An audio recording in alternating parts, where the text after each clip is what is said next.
Hello po, magluto po ako ng kinamatisan baka para maiba-iba naman po ang lasa ng baka. Kakaiba po ang lasa po nito. May sabaw po ito pero masarap. Lagay po ako ng 2 tablespoon na mantika. Ikot ko lang para magbalanse ang coating ng mantika. Unahin ko muna po ang sibuyas. Hintayin lang po na isang minuto. Mag-change color po ang sibuyas. Nagkakaroon po ng aromatic na. Pwede na po yan. Lagay po yung 4 na pirasong bawang. Tinadtad po yung bawang. Bawang po muna sa gitna. Haluin. Huwag po sunugin ng bawang. Yan, pwede na po yan. Lagay po ang konting laurel. Mga 3 piraso pero napunit po. Pwede na po yan. 3 pirasong dahon. Ihalo po para lumabas na po agad yung aroma ng laurel. Umumoy po agad. Ngayon, ilagay ko po yung 1/4 na kamatis. Lagay ko na po. Hintayin ko lang pong malambog yung kamatis. Takpan ko po mga 2 hanggang 3 minuto. Buksan ko na po. Naka 3 minuto na. Napeperat na po ang kamatis. Pwede na po yan. Ganito po ang gawin nyo sa kamatis. Ito po yung baka. 1.5 kilo. Brisket po ang para may konti pong kalitiran. Ganito lang pong hiwa para madali pong maluto. Haluin ko na po. Sarap po ito kasi sariwang kamatis po ang gagamitin natin na pang kinamatisan. Hindi po tayo gagamit ng tomato sauce, tomato paste para po mas malasa. Tingawin ko lang po para maglabas po ng katas ang baka. 3 minuto lang po. Medium fire lang. Buksan ko na po. 3 minuto na. Yan po. Naglalabas na po siya ng juice. Haluin ko muna.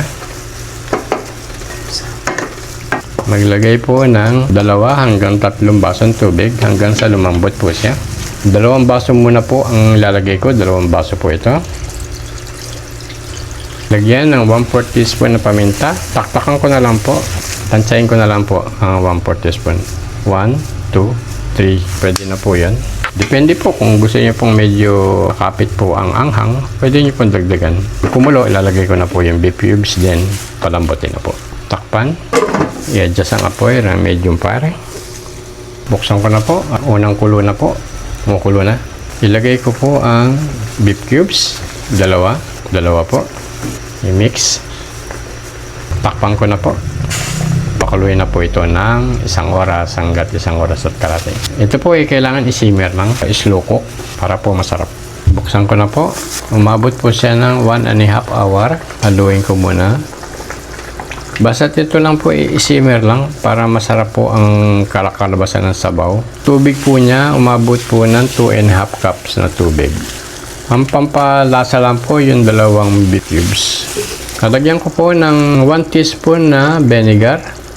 Pambalanse po ng lasa. Ito lang po, 1 teaspoon lang po yan. Lagay ko lang po. Huwag muna pong haluin kahit na 2 minuto lang para hindi po mapang ang suka. Takpan ko muna po ng 2 minuto. 2 minuto na po. Tanggalin. Ilagay ko po ang isang malaking patatas. Tapos cubes lang po ang ginawa ko. Ganito lang po. Ilagay pong ganyan. Kalat.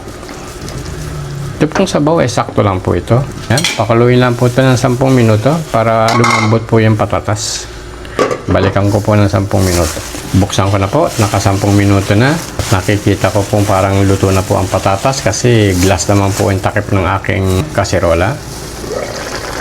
Tikman ko po. Malinis po ang kutsara ko.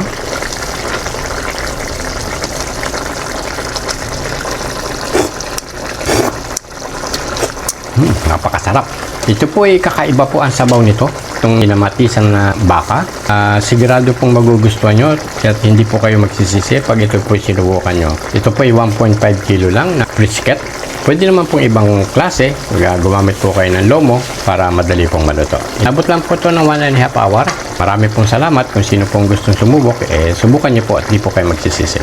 Salamat po.